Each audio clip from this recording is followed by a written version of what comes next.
Nick Reiner has just pleaded not guilty in court in the deaths of his parents, Rob and Michele Reiner. Let's go. 2 bodies, 1 bedroom, no forced entry. In one of the wealthiest, most protected neighborhoods in Los Angeles, behind iron gates and manicured hedges, Rob Reiner and his wife Michele were found stabbed to death inside their own home. No ransacked drawers, no shattered glass, no signs that anyone broke in from the outside. Just silence and blood that had already dried by the time anyone found them. The house looked exactly the way it always did. Fresh flowers in the kitchen, family photos lining the walls, film posters from decades of celebrated work hanging in their frames. From the street, it looked like any other quiet afternoon in Brentwood. But behind a partially closed bedroom door, something unthinkable had already happened. The attack was close, personal, the kind that doesn't happen between strangers. And by nightfall, detectives weren't putting out a description of a fleeing suspect. They were already looking at family. One name kept appearing in the investigation, someone with access, with history, and with something building inside him that no one fully saw until it was too late. This is the story of what happened inside that home, and some of it will stay with you long after this video ends. You're watching The Exposed Crime. We tell the stories that need to be told. Domestic violence, toxic relationships, and the lives lost behind closed doors. No sugarcoating, no excuses, just the truth. If you're new here, subscribe and join us as we shed light on stories. The front door was unlocked, not pried open, not forced, just unlocked, the way it would be if someone who lived there had simply pulled it shut on their way out. No alarm triggered, no window cracked, nothing that suggested the world outside had reached in. But something inside had already done the unthinkable. Officers responding to the call moved through the house carefully. What they found downstairs told them almost nothing, and that was its own kind of answer. The kitchen was undisturbed. Fresh-cut flowers stood in a vase on the counter, still holding their color. A bowl of fruit on the island. Shoes near the door. The house smelled like a home that was lived in and loved, not a crime scene. Then they reached the master bedroom. Rob Reiner was on the floor near the foot of the bed. Michele Singer Reiner was closer to the nightstand, as if she had been moving towards something or away from someone in her final moments. Both had been stabbed multiple times. The wounds were not singular or clean. They were repeated, forceful, the kind that speak to something beyond a single moment of violence. Detectives immediately noted what wasn't there. No overturned furniture in the hallway, no broken picture frames, no drag marks or signs of a chase through the house. Whatever happened had happened in that room, concentrated, deliberate, contained.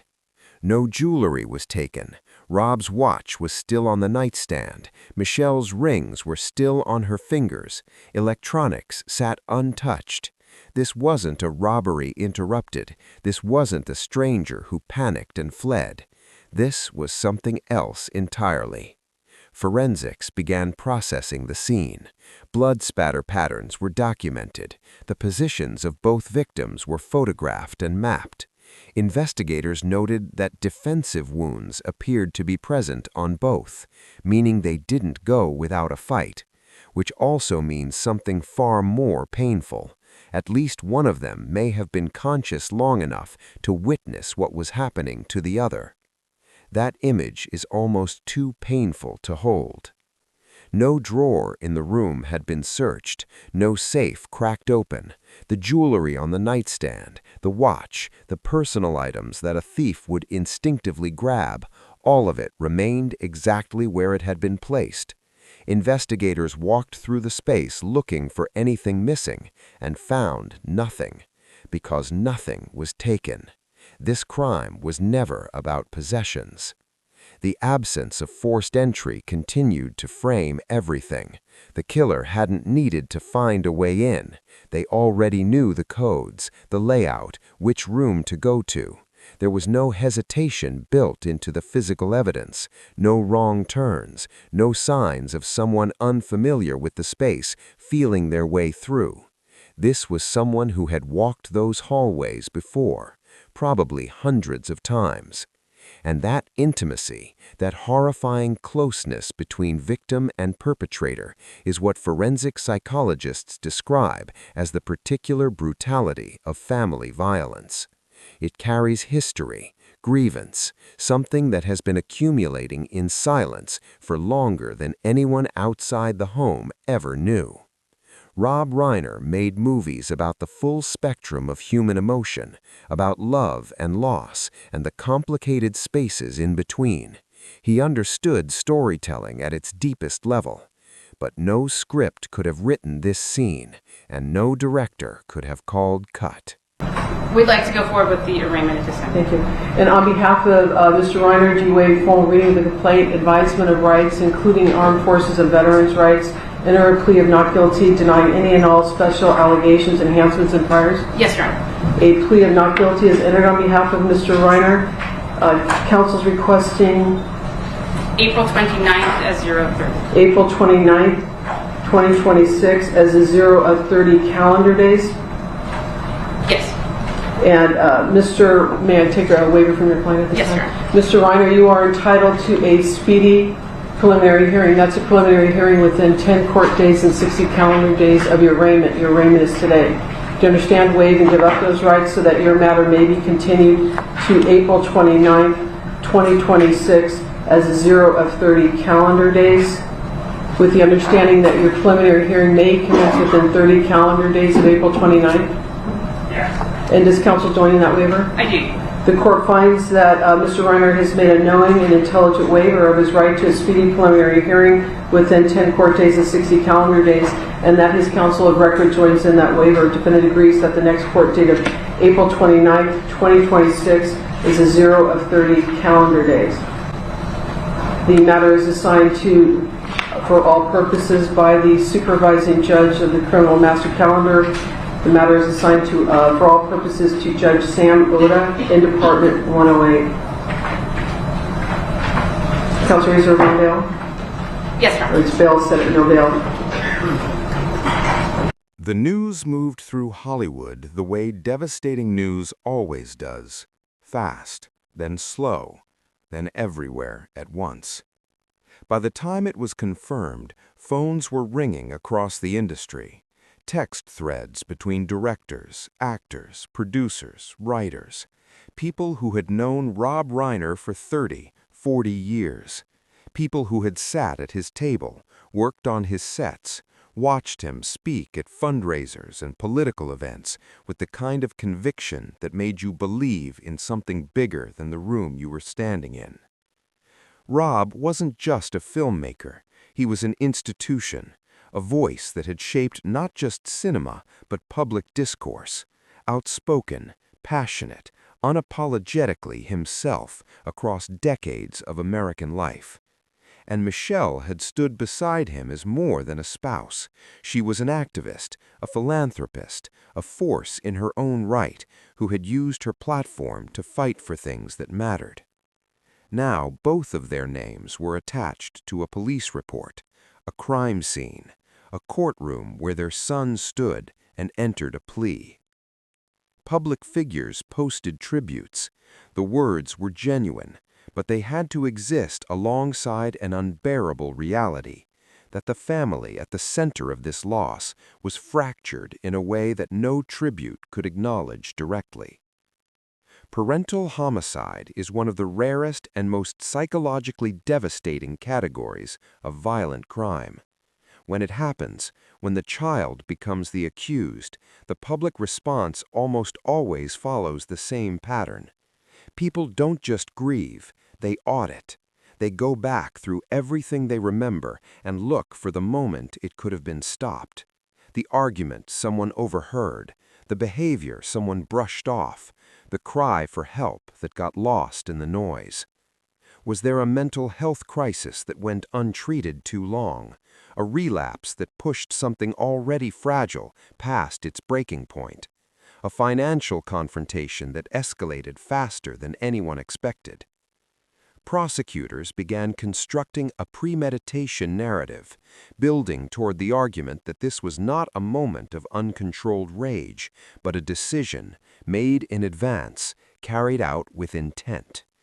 Defense attorneys, when they respond, are expected to point toward mental illness and instability, painting a portrait of a young man in crisis rather than a calculated killer. The trial has not yet begun, but the legacy is already different. The Reiner name, once synonymous with Hollywood's most beloved storytelling, now carries a grief that no film could contain. Two people are gone. One son waits for trial inside a system that will eventually deliver a verdict. Guilty or not, premeditated or not, death penalty eligible or not. The law will process this case the way it processes every case. Evidence will be weighed, arguments will be made, a jury will decide. But there is a question at the center of this story that no courtroom will fully answer. How does a family get here? Not in the dramatic, made-for-television sense, not the question of motive or method that crime coverage tends to fixate on. The deeper question, the one that keeps family therapists and domestic violence researchers awake at night. How does love, and it was love at some point, between these parents and this child, how does it curdle into something capable of this? Nick Reiner grew up inside wealth, access, and accomplishment. He had parents who by every visible measure tried to hold him together through the years of addiction and instability. The conservatorship wasn't abandonment, it was the opposite. It was two people refusing to let go even when letting go might have been easier. And yet, closeness can become suffocation. Support can calcify into control.